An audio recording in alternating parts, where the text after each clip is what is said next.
Yema yetiefo akwaba na yenhye kasebo no ase. Yenhye kasebo na se a yeko emfimfie mantamu. Yeko Upper Denchira East nansi no ewo emfimfie mantamu ani kuro bako eye dunkwawo abeswa. Mena wo kasai awehosam metemawu mawu osise mfie anwumu a wo mobo a eno no ene mani sutam yo wo fa akubie yei wodifo nkansan be de wo wiase madwonko ye na mekani se ni wo fa akubie na me ye ni demie anwumu mienu anasa abre dunkwawo abeswa wonom ebo ni nyina no ene se enkwada mienu a wo mo nyina ko school ewa Abisco MA Basic School ewa abeswa mena wo kasai aye dadwo de wodi nkan eye Dominic Abu wo emfinsia edu enum ana Enoch Ogo wono nso ewo emfinsia edu ensia awehosam ene se gadamse amna yetu ato ho bagaya yankata so enkwada mienu afam akote atonsuo no mu a ayawehosam pa ne wi akire no wono mu nyina atwa ya no ewo ense edom sa awehosam we se bi empane se de wo kwatan de wo ba atan de ogira ho de atentrodo DL amane bofo be wuram ene wo ba atan ya sa abre nenso no so atie ene abusuanfo bi edi nkomo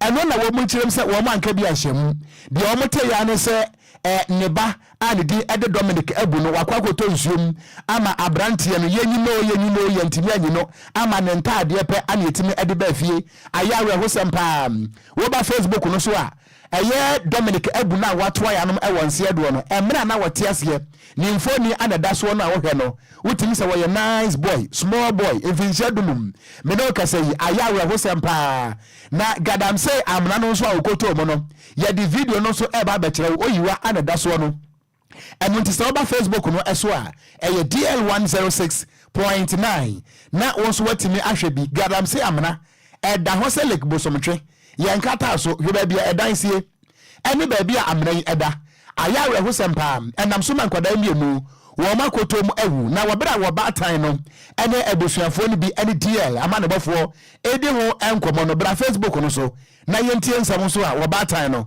wode tuda kuyada ko adwuma timi wodwuma mo ntse mbaba ya no ofimi no wosu ma se ede na sinte ofimi wo ntimi nkasa ente kire yi na be shada friend wo se elimpo be koto nsuo na ene wo ka ho president ade aba to kasa na che na me die me ka free be won me be fi me ko ne mo yakra na free nsu ma to kokoso school for be le koye ne sade ne kusi wo be twere kora pomotre debisi boy bi beto no SS obaka ti des ma matwere wi an beto nsu mo sa ewie matese mo se makata mna no so na me hu da kora se na se china ntimi nkyere me se ma se mo kata mna no se be ya de si e bensa nsi bi mo ko atoso mprensa no no ama yesuru Dominic Abu wanya ne baby kuro ni senior brother na ewo no senior brother no kran so no wonya ne baby koya aye sie no no se boso ba ko mo ani ana ne ba Dominic Abu onso koya amba fie brother no sie no me anam san so di na de kora odni ja anka me di ono so beti kire me rew fie no onso koya onso amba isa ma busua ani atutu aka yensa yem MC MPs ministers ne aseme ma for ha adisrede aye busua e de beto mo anim ene se omba hwese ne eto ya no ebinto enipa foforo biem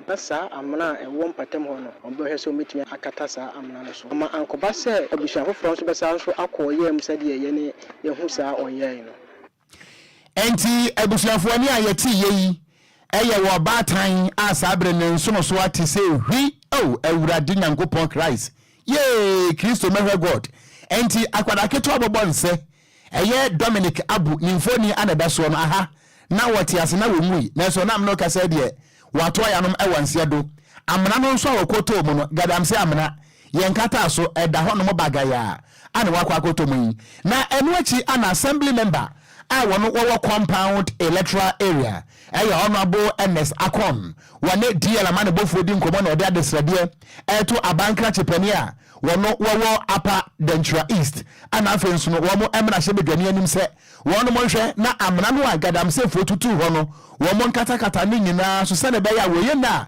etesa no wachina bi ensan emabie mu. Wo bra assembly member wono so kasa no na we abusam enie. Obi ejina shortcut amanfo timi fa efree abeswa na wusi barrier na sene mamuhu kelamsefo edi ha na anya na no mudiye be 4 years ni me be ya assembly man kra na mudi musika nwie no instead so me kata so no man kata so na me nua edi dem wa last 2 years akwa ba ko betom ewi ba me ye di mi sisu ya nche akwa ba de ma me no nkra mienu a mo kwa bisku form 3 na mo betom a last week na ye si om na mo ho metu afa ho ne se not no info ba ha say e ma no mo call rounds na rounds ne call e no o mo call ma MC report na MC so ma yenya ante say be kata me na no so ma ye ebusa MC say na da ben o say enche say no say eche na nya yenim me ne mpeni info mu gina mechi ye say e ma MC be 4 months sesere no yentimi nko anamo bi obetwa so a be kata so ma ye on kata so ma ye say ne ebu ye no ebi san ko sibiem aso so to no bi fa ha say no ahwe ya patrima no kotom amena no hu ni san so emu wa enti ye be sere bibia MC wo bia bibia MP wo bia ye sere no mampanyini tie ya ye sere no on be hwe ye abesoa barrier na ye di ram say e wo kro fifi say no menua e ha adwene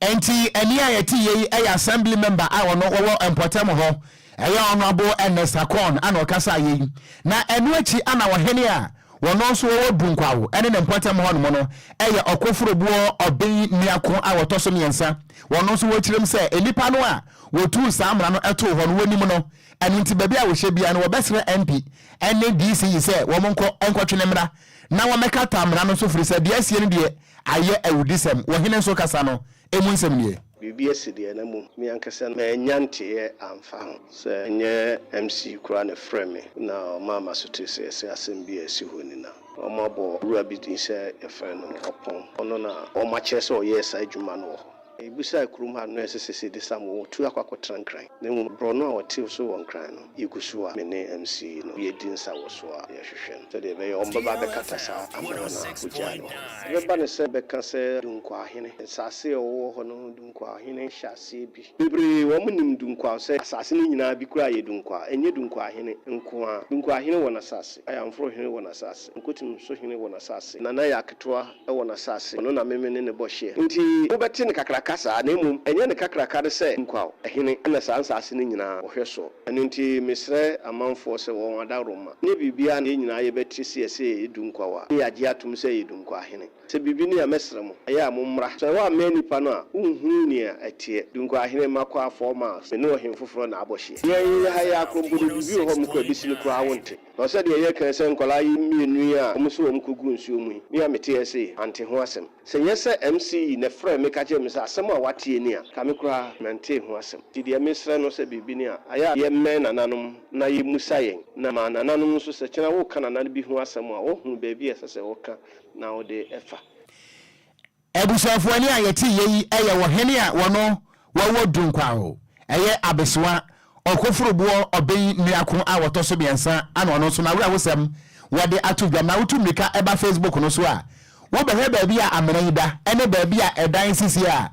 ewuo no yankasa ana efre no awabra wuwada na ya na ebusa se enti wo hene krom ho na wonte ho yetu gadam se ni wie no ho na se okata so na emfinhia dodo se ni ana meneda ho amadebo ni kirem se Kwadwo amana we da ho 2 years ni oko edada ye tipe atete pa na wo hwe se kobrane atumi akotutu fom ayi efom agudie na firima agensuo na to honom wotie se de nanan kasa je se papa no wadwane abetena nkran sika ba no ho ena wagya munano mana ye owu afidi ato honom kunkum nipa na wo kana bebira na na binimu fi se bia wo tan binimu krayim se betena omanyimu na obi afa sika enye se wofa na owie na se obegya munato na kum nipa de a na se Ghana ye wakwantu na wawo because baby yakwa na wa wapa Kwadwo to aso yanko ya nim ye kwakọ piemu oboase na oboase west ma se bedwane aya kwaku agye kwaten ana afi so MC edema oboase west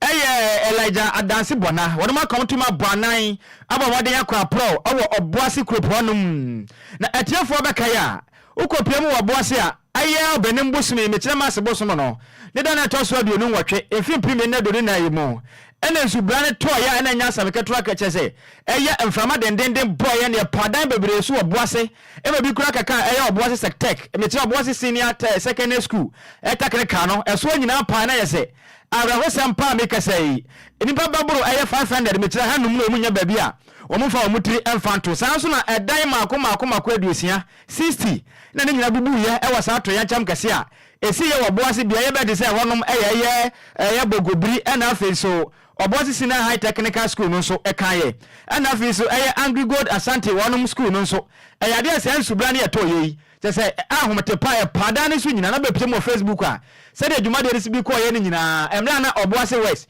na se be dwane na afi so oboase MC bona adanse bona emna na members ni nyina bo anan kopie mu e wo ye oboase bo apro no wo ba Facebook a chese mfoni ni nyina gu honom afi so oboase sectech eye suku a eye secondary school kese e wo oboase asu nyina pa e be du pompa etutu oko enya sem tutu odua pa chese mframa etimi abɔ na ahwe fom pa chese awre ho pa wo pie wo Facebook a DLFM 106.9 a chese mfoni ahodo a e fa sansensem wo nyina ho wo ba obetimi abɔwani akwa homa na no na eye assembly member na afi so eye MCE na afi so mesebe dwane bo anan kopie mu no omu chirinya kopie mu oboase sectech school ponum ekobo apro ko hwe sede ensublane etoyei ewudi ade ba ne sede asibia se school no ene sede etie afi so mu pie mu ekokopie eye oboase ahimfie omu kopie mu amso na nanom yenya be pie mu de ene yentumi twa yani emfranja mu kosra nanom ahi eye nanom atena konwa e oboase ahimfie na omu chire mu odabi ala hu se mu ye esi no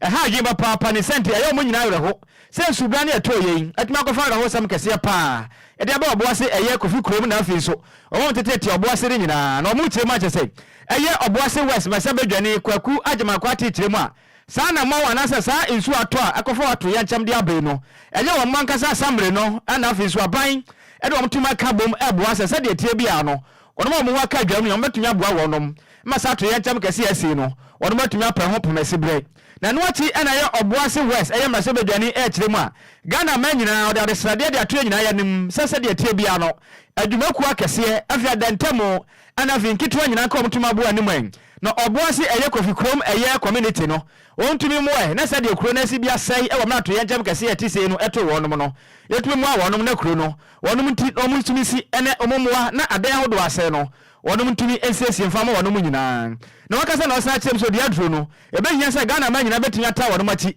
na watumi aboa na ensesi adwuma na etumi akoso na oboase kropon no mmia hodo a atoya chem we ni ka wonom no obetumi asesere kama pade ama wonom afi so osade tudwa so ose wonom bo so de bo ho beba krom honom ma wankasa wo ho atumi ato won pa ne senti sabo ho na so mbo no so ni nyina no obebo no ho maden se de tie no obesini nyina kama de ama wonom no chem so assembly ne be hia sika 1.5 million Ghana cedis na obetumi de aboa na sansesi ahodo a obetumi aboa na oboase etumi asore eja ne nanso de na etia kane no won betumi hia sika no esa de na mra na eye oboase west masebedwani ekasa ne sembi sei na do to semtrefo enim mi hu ensu ato a ase enioma bebrebe te sedia ene yehu atwenchem we esi oboase ha nyina but sa wo hwa ase coffee krom ene sectech area ha sei no ena aka omo kese and yebehwe ne nyina no ya boto mene municipal chief executive kasai and o say ono nso anya report no enti no wasoma se nadmofo mra na omo nhwe enioma ase wo ha nyina na omo nhwe ahokeka o se ye se ne ebe ya hawa abeto ya dehye ne so no yebetumi ate so eche ono ankasa nso eye MCO2 ni naiba ha ti ba ya menene tenase na yehwe eka wo se bowa ha ansa the minimum just yanya kra no de wo se ye wa ha ansa ya dehia no benya ho han kakra no na tese eni number ye se 1.5 million Ghana cedis eri pa wote ne nka so wakase ya oboase west masabedwane kwaku agyeman kwaten eno achi eno oboase municipal chief executive adasi bonasi so obi kapa esense asemu ya si na yade a ha dwe papa na de ba Facebook no so a DLFM 106.9 we pie mu a emfoni ahodo ne nyina etwagu emra mpelifo ko pie mu wa himfie honom afi so oboase sectech honom nyina sade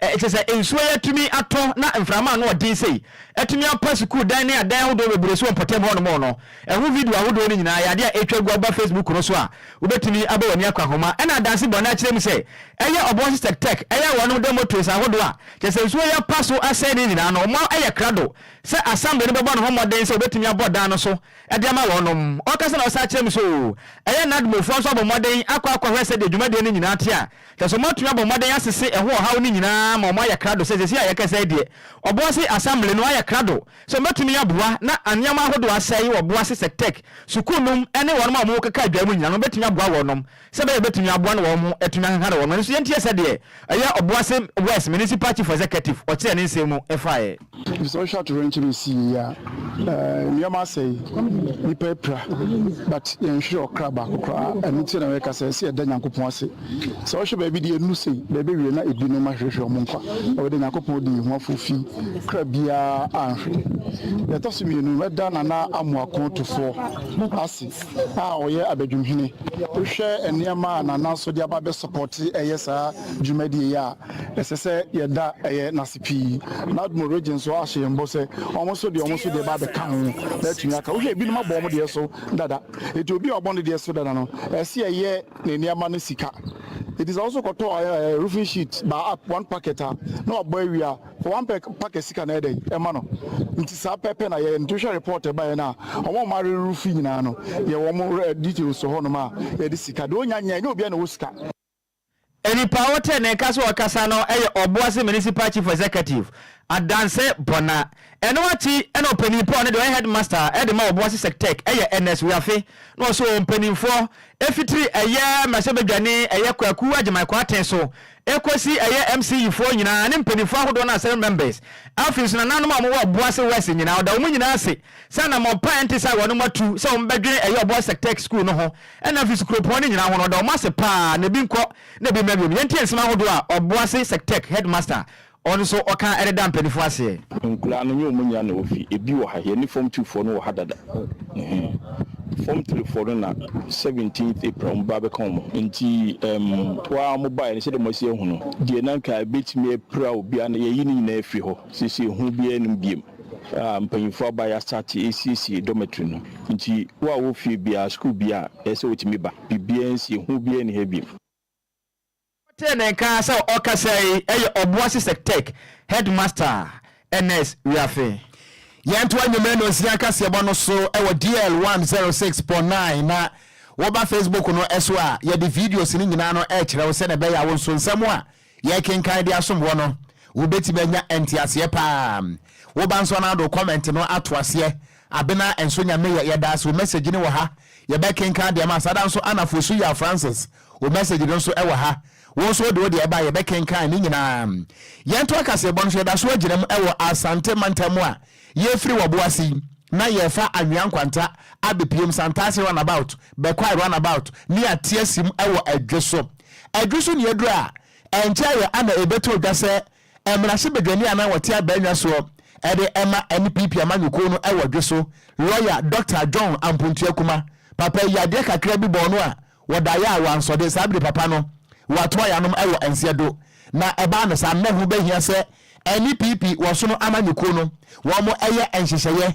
na wo no ebi enkrata mu eto ho se wo a wo pese wo besi John Ampuntuakuma na emo no faudi ebra eni nipa pii no anatwi wo mtie nanso wi akire no enipa maako enkono ana party no age wo mutu mu se wo mo ebetimi akọ primaries no eni ewo a wo be wini naja wakwa kogiram ese parliamentary candidate ede ama NPP amanyuko no ewo adweso na veteran no ekoso bosome no da na etoso ensia wo mo awie na empanifo de betudwa akirem se enipa maako enkono no yakle wo no nyina na sanse mo ebeto dwa na owura Evans no maako wono ana oya director of elections ade ema NPP amanyuko no enipa maako enkono asabre wono mo atwe mo tise akansi mo ebekọ na bosome ni beto so edumiensa wono mbekwa koyi baako no eye kwabena boaten wo ye lawyer ana Dr. Evans Dia ana Clansman Kakari Mensa Helena Mensa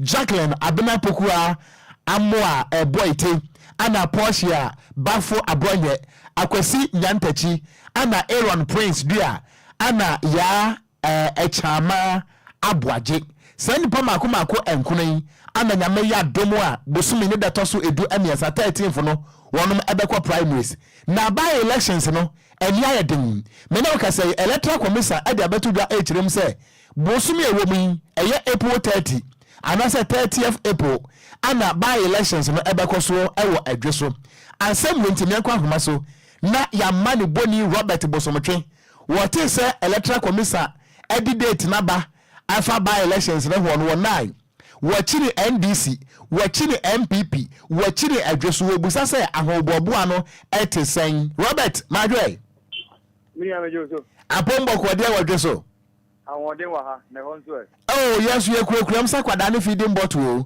na mame musa say electoral commission edi date no aba ese nyame ya adomu a 30th April ana adweso by elections ampaye bedwa wo hwa NPP NDC o ma ho boa te san ani adweso ankasa say ne nyama sitie many I am mighty for junior mama kwaba from DLFM so I won't try na DLFM 106.9 na said ye udi kan e kan no e no kwetu do se irajuna punche kuma efri mu no I was saying she say ekoso na obi ebesi na nine na waka besi so se me menda ebe na entity amanyuko no eko omo primaries no makoyi obi a obedi ekone nim tiemfa no ncho enne enya na ntie se electoral commission so dia betuja se 30th of April busumi ewu ya ne de to so diasa na by election na nkasa ebeba so na yete ya na yete ene ye mon kontien nyenko hwa amanyuku a kese mienu a edikan yenko mo nchen na no mo kudi nkomo se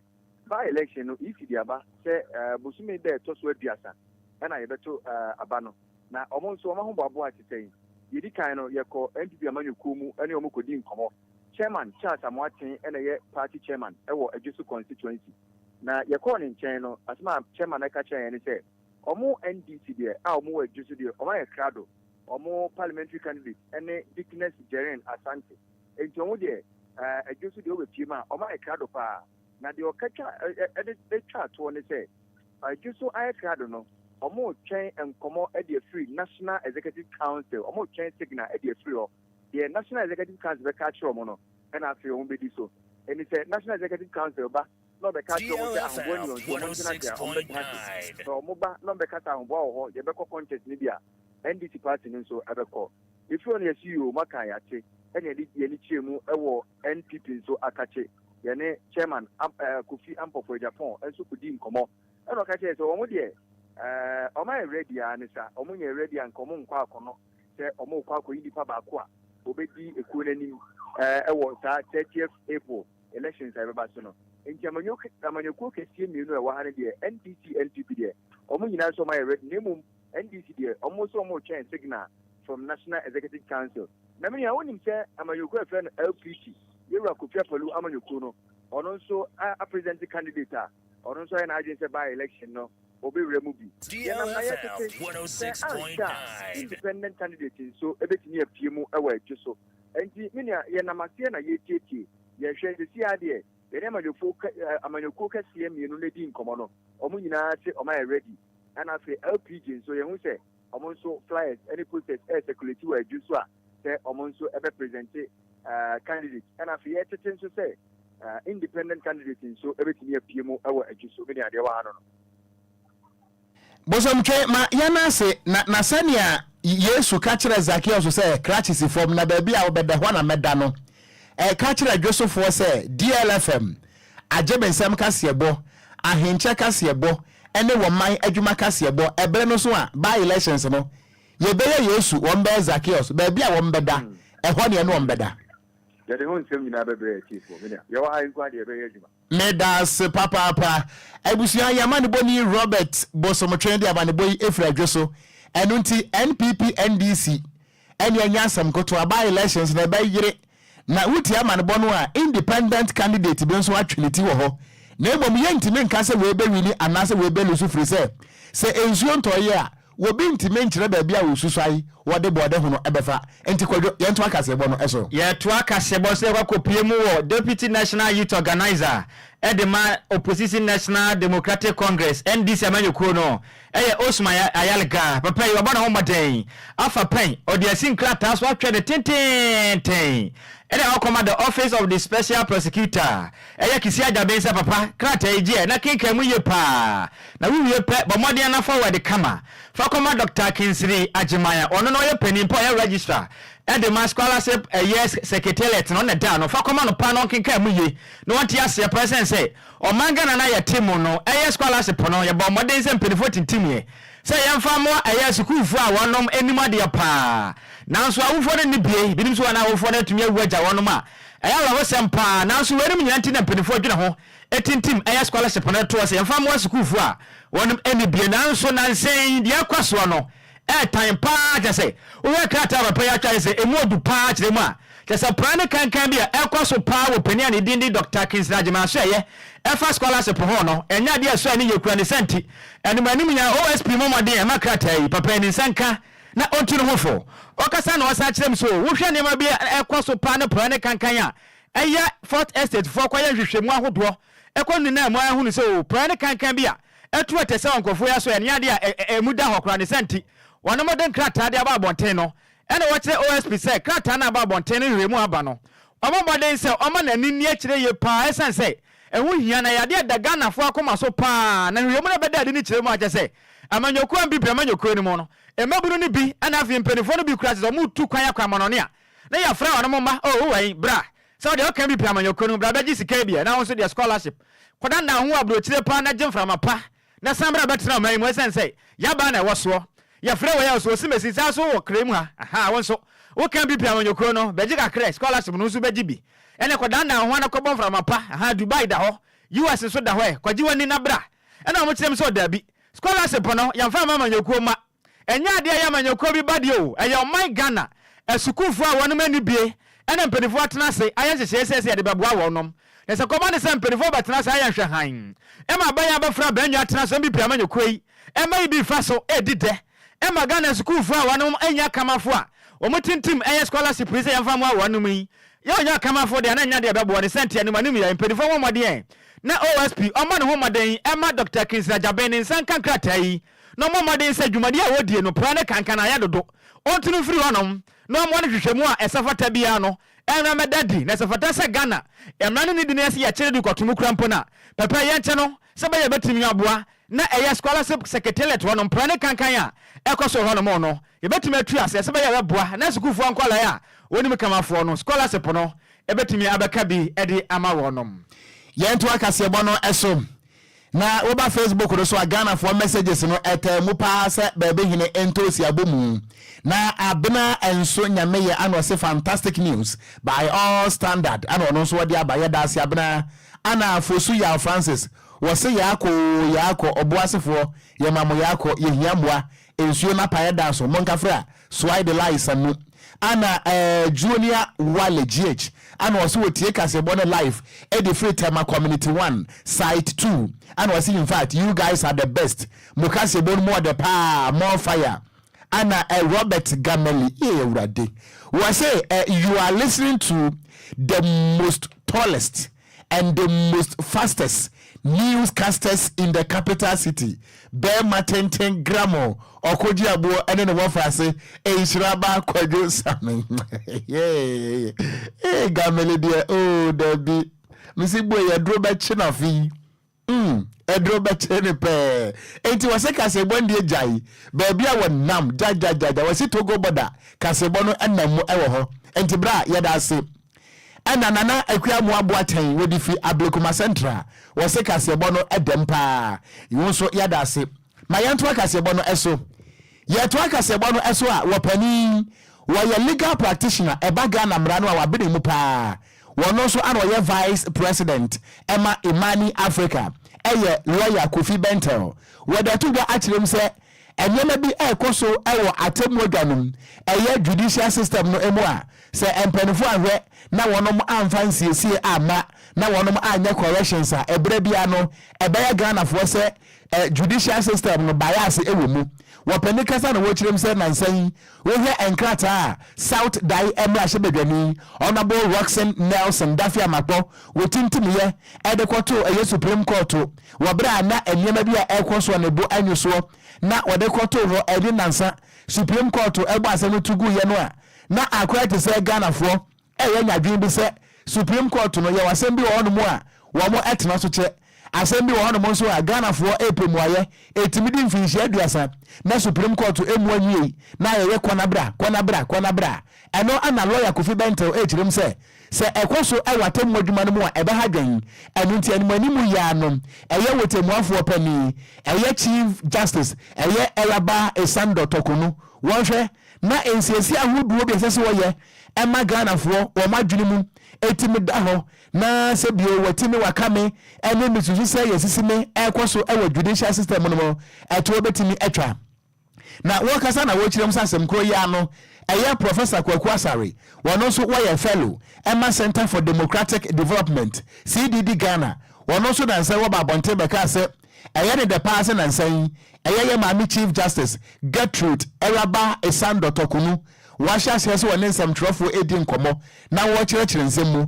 wo chirem se no betimi aboa na emom se ye maame no ebetimi aboa paade a enema wodo bi ho no mu a ekoso Ghana fo tiri mu a eye wo mo se atamu adwa no bribe wom sikagigi wom bias wom yemfa no kure ento ba bia no kure da wasi a Chief Justice asede se wo hwe na saade no wo yifri ho yewura kofe benta wo kasa no emu nsem ne. There's a saying that justice must be done and must be seen to be done, and I think that's the challenge that our justices must accept and deliver on. I think too many times justice is not seen to be done, and I believe that the transparency that the present Chief Justice is bringing will help explain why certain things happen the way they happen. The recent case is the case of Honorable Dacia Mepo, and the thinking that one case was expedited, the other case was not expedited. I have been in cases where I think the delays were unexplainable. For instance, the Domelovo case. You have a case where there's a time-bound arrangement. Beyond a certain point, it's moot. That case stayed there. We tried and tried and tried. It wasn't called. The man was fired, and then later it was ruled that he was fired unlawfully. At the time, you could have done something about it to save the situation. You didn't do it.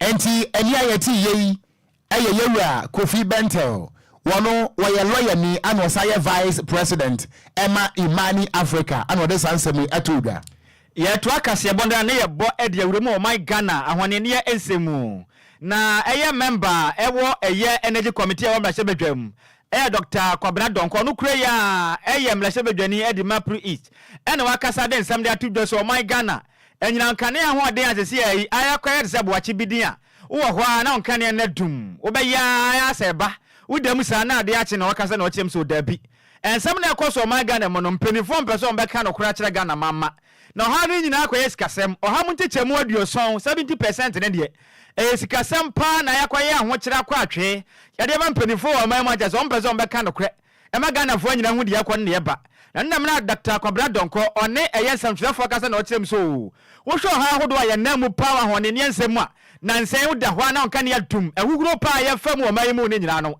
sikasem ne santi empenifo ne manim ya mbeka no kure wo nyina nkyere Ghana fo ne ehunu se de yakoso no eyade abo pa ya bi pa na akoso na empenifo yi wo mani na Ghana fo ehunu amane okasa na osa kyerem so ayade atakene ka challenge sa hodo bi wo so akyese ne so ha twen efidie ba kumiani bi atochema ene so ka ho bi na sa ha we ne nyina ekoso ene okasa na okyerem se ne manim no se empenifo bo modin na o mo yenhyehye ahodo betumi yaboa no sa ha hodo a yenamu o my Ghana mu no eto betumi atwa no de nsem wo nyina tutwa emna mpanifo akọ asetena wo mese bedwam ewe kwan hodo mbefa so a enyinam kane adum so ekoso o my mu no wo betumi apɛ ho pemese be na mna eye Dr. Kwabena Donko one mna eye nsamtwefo kasa no say no kire ne nsemu efae. I was saying that I can't speak for the committees. I'm not in the leadership of the committee. However, it is a truism that 70% of the challenge is financial liquidity, but there is also the technical challenge.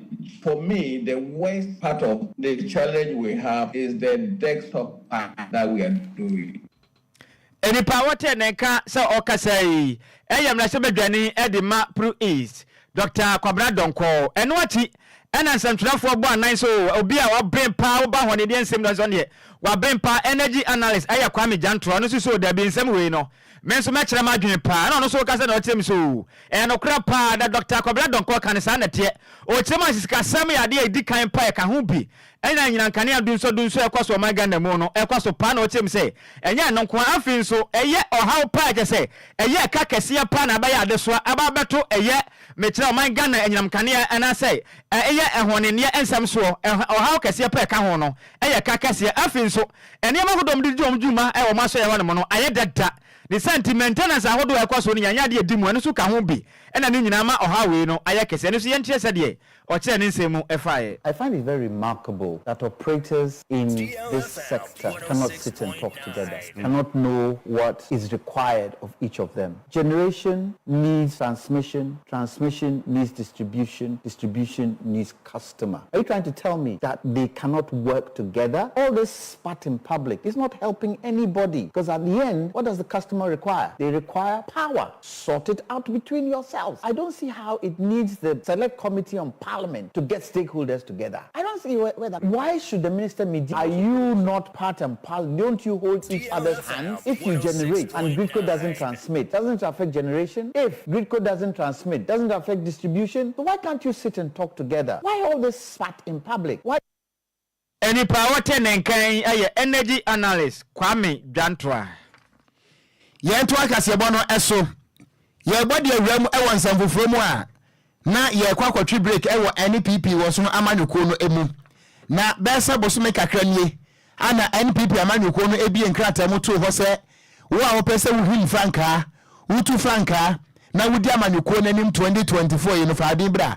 Na wonu mu a ede wo mudin koye no na Asen Central mrahye bedwani yewura Kennedy Kwame Wohene akompre ko Japan na ne din eka ho ebi na wapani wo hye ase so wo ye ne campaign pe ana abrantia bako a esebie bru sebie nyado na ni mienu nyina no afra yebeka se wo ye pair blind wo hu de wo ye former student wo ye political science department University of Ghana Legon ne din ade afari Malik Diodu na mbom sa obo na mrane se Bulgaria anase the blind historian ya wonya kape obi abeti ase wo bra yewura Kennedy akompre ko Japan wo ye na adwene se obetu franka de ama NPP no ana abrantie the blind historian wo sore ye ene ensem trofo wo Ghana de agifie ha na wo ama wo ne obi adi nkomo ehyiai na ne nsem a na wo kan nyina no ene se ye pe obi a wo bedi NPP amanyuko nanim etim franka ama NPP amanyuko no a Kennedy Wohene akompre ko Japan won samfata sebio won qualify wonye ni pese se Ghana fo empo NPP delegate eto aba edema no ene se wutie interviews ahodo no a abrantie the blind historian ensem de wo kan bi pa na aba Facebook no so a abrantie ni video ni bi eda so a wodi enkoma ahodo no a na ne nsem bi krampo kan ene se NPP delegate eyamfom so ekoto aba edema yewura Kennedy Wohene akompre ko Japan se wono omra mayen flag bearer enfama NPP a we kirem say a threat ema wo my Ghana yen security empo yen democracy every say yewura Kennedy Wohene akompre ko Japan ni nsem bi a wokeka no abonten no ebeye hu ama Ghana fo say obedi anim ese president every say papa no wonye presidential material sansem a woka ye no yewura Kennedy Wohene akompre ko Japan wodi yawo aninti wo ba abonten be ka say wonu no ho say waboa enipa bi a say bi Bulgaria no so eka ho bie na ene awai dwumadie bi akoso ewo yen sister station eye Kingdom FM sabre no na mia menua pani eye Fifi Prat wono anu watie gamu dwumadie ni din eye Afro Joint dwumadie no so ana Diodu anase Bulgaria the blind historian obepie mu ewo ho na nensem a wokan nyina no ene se wobra na wo moye campaign no ensem a wokan ye edefa yewura Kennedy Wohene akompre ko Japan ho no wo panetew eyamfom so wa fom won fanche no na mom yewura Kennedy akompre ko Japan ti ase se atemdidie ene sa nema no ka Ghana amanyosem ho na mom nyese obedi fane de okan ye no na mom de wokan nyina no ene se ensem bia no wokan ye edefa yewura Kennedy Wohene Japan ho no se ha no a won fanche no won fa ne bone nche no firi se eyamfom so ane ba ye eno ntimi no kasa brantia Bulgaria the blind historian wa pa chew se yewura Kennedy akompre ko Japan echewala ni de wakan ye bia no facha no emunsem nie politics but maybe me no I'm in the heat of the discussions enti ebia asendu ha me kan me I don't see it as an insult but ono as a senior man ohun say insult I'm sorry I'm very, very sorry. I didn't mean to hurt him or say me kwakot na social media na me didi na tem but a disagreement and a me I say issue be and na me adwin say bia or copy MPP flag bearer no ababe on my penny now I don't see him say he will be the best person. I know not the want to mean kind of side you just stick to the apology. Say no you what you fine whatever it is no. And no bia where is big koya uncle ya he's a senior man. I apologize. I strongly apologize. From your heart? Yes, from my heart. From the bottom of my heart. But the message in here. Oh, Honorable Ken Ohene Kwame akompre ko Japan. We mrahye bedwani or Asen Central. During the NPP primaries, Asembia officer mekaya a dental credibility and as a woman say insult bia. I sincerely apologize. I didn't mean to hurt you, but it was disagreement and an ameno. adwen na me no onye enti abusuya ani ayeti yi eya branch ya ne din ede Afari Malik Diodu ya bone mane se Bulgaria anase the blind historian wo ba Facebook no so abrantie wo bra na woni yenu apani Fifi Pratt edi enkomo ewo Afro joint so no ene video no eda so pa nti yewra Kennedy akompre kwa Japan ene echa opai eba wo na so nti se wo besomu se wo nsomu kasebo ane ye kenkan ye ma ye na ye ho na yenda ye ho mra sisi a apaka GH atmase latest from the world of sports yeba DL News.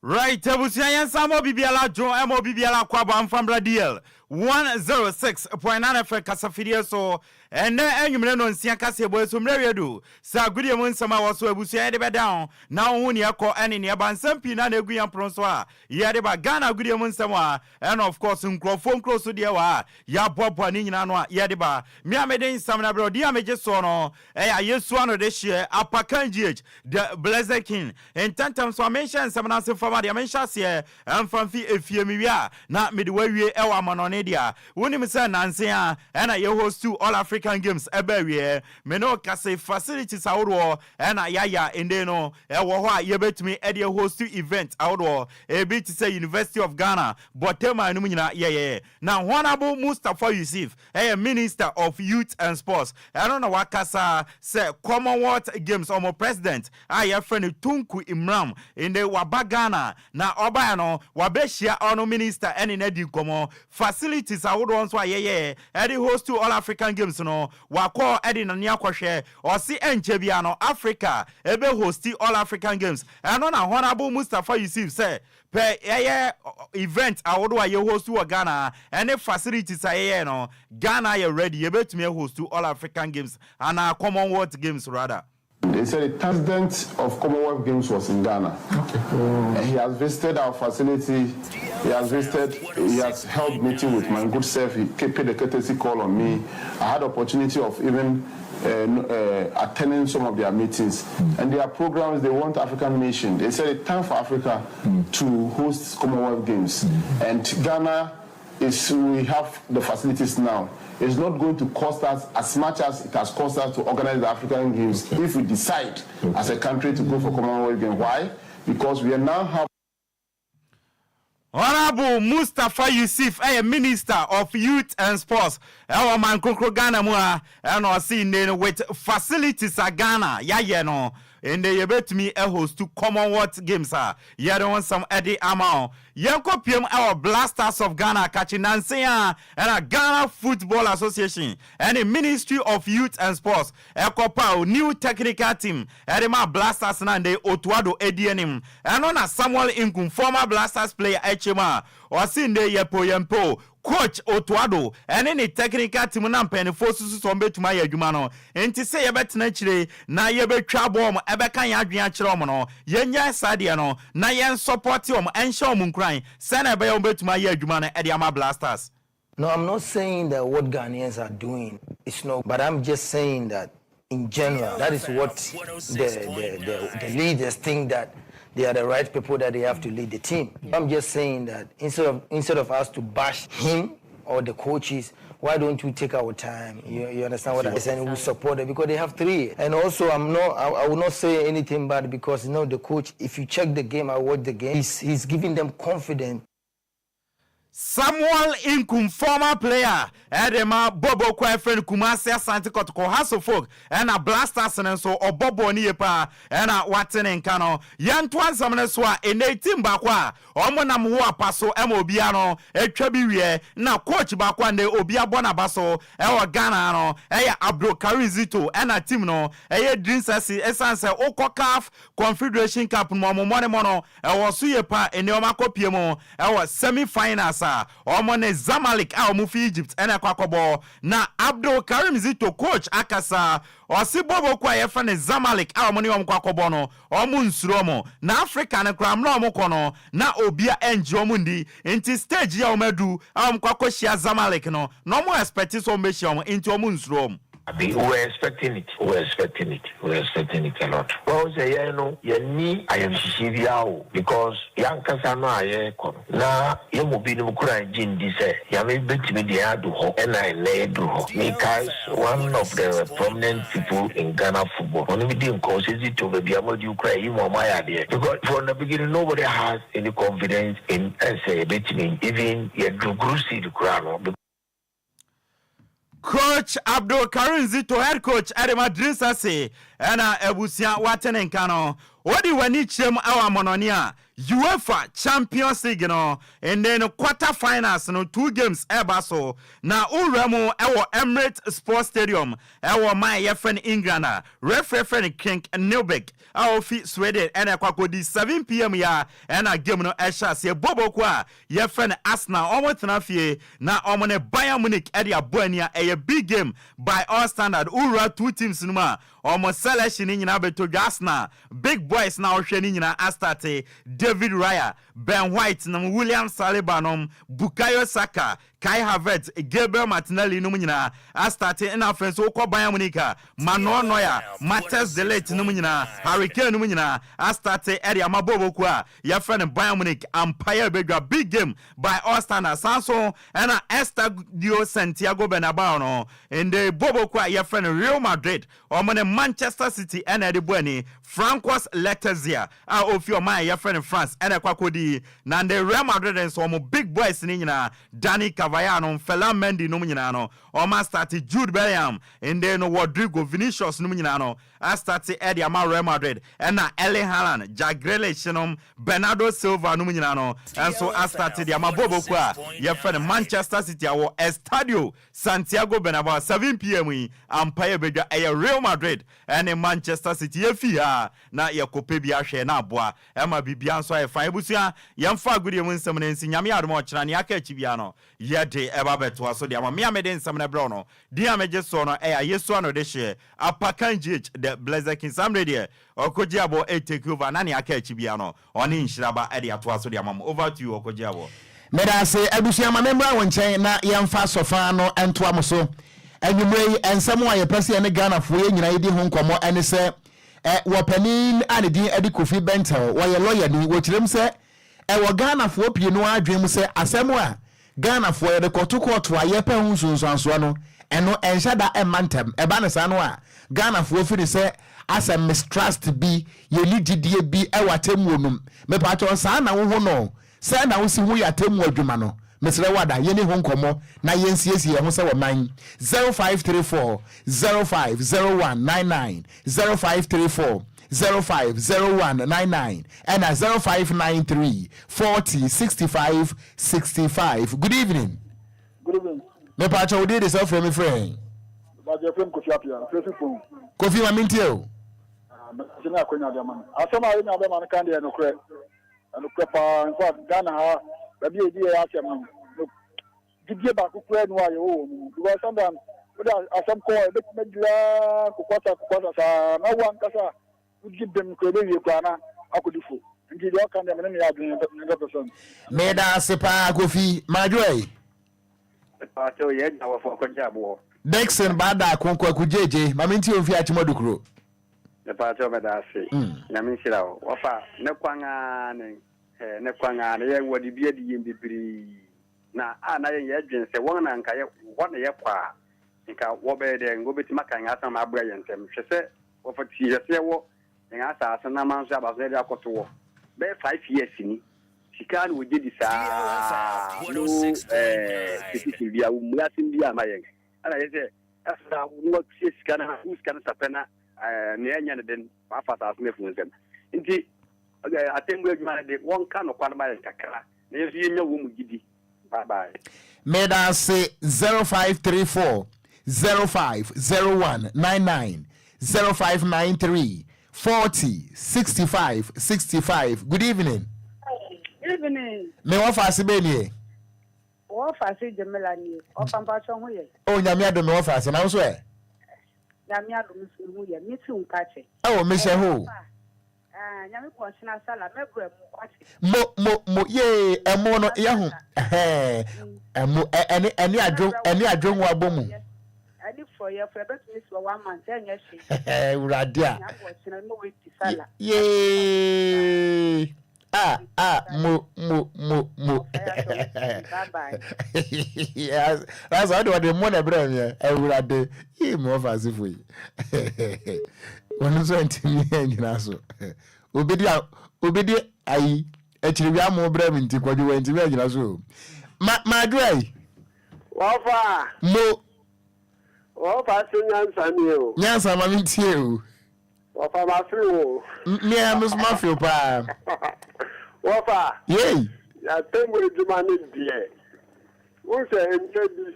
The name will be a canvasem. The case cockles a check. Nanny Panichi Musham say, Assembly or I always need to say, well, we investigation since investigation do take time. And I know the team as a catcher, but DLFM, Ghana, someone here, which is the catcher says DLFM Mondo into the IFA. Because Ghana, dear, your system, you did the corruption at the corner. Into your friend, yeah, I don't know the fair. Because Ghana, somebody, I can't say a year already, so dear, a yen. Men so made us say went to me and you know so 0534 050199 0593 40 65 another 65. Good evening. Good evening. Me what fast be here? Yes, me pato ma mentio. Me business now we be one question. And you dear lawyer for no man.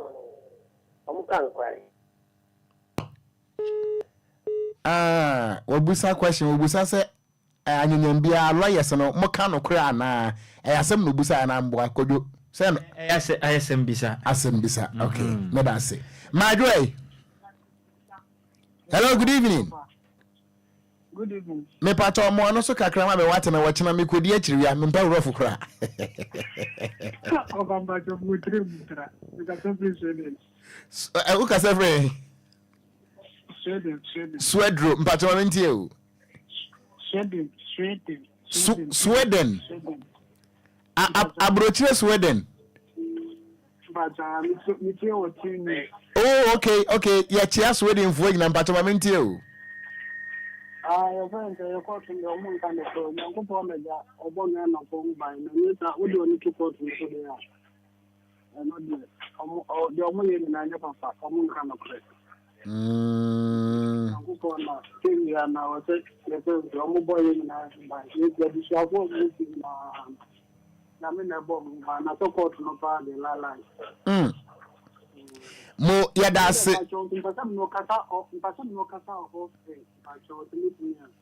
person make us off air any okay mpacho any say me wonya te say ma sign off pe wo ho na wa friend number no na okay mpacho de woni producer no kasa off air why mpacho woni producer no kasa wo de gina so men kate woni producer no kasa off air okay me da say me mpacho ma dre yeah me there. What did they say now for friend? What I said, Brian, Brian, my mentio. Yeah, in fact, I don't do it. Eh, sir. Me, what can I make with you? Actually, we are to me, made the document, say, me for crab and passa. The economy man, I think I am the people about. Over. Now, investigation, they are in the 5 years. Hey. Maybe I'm not a more young tattoo. A bad cobra, but only on your time, no, it's probably yourself. Because maybe a bad judge, I take the piano, only tell her. The things I don't know, no, another. If a man love it, I don't, Obama love it, I don't, Obama love it. It's a man, and not to my life is Mr. And can no one know what did you take the people? Okay, Me da say, Madre. Majo. Me pacho ya me last caller. We did this and from me friend. Ya friend me ma me frɛ Achiaman. Ma minti on fi Achiaman. Oh, okay.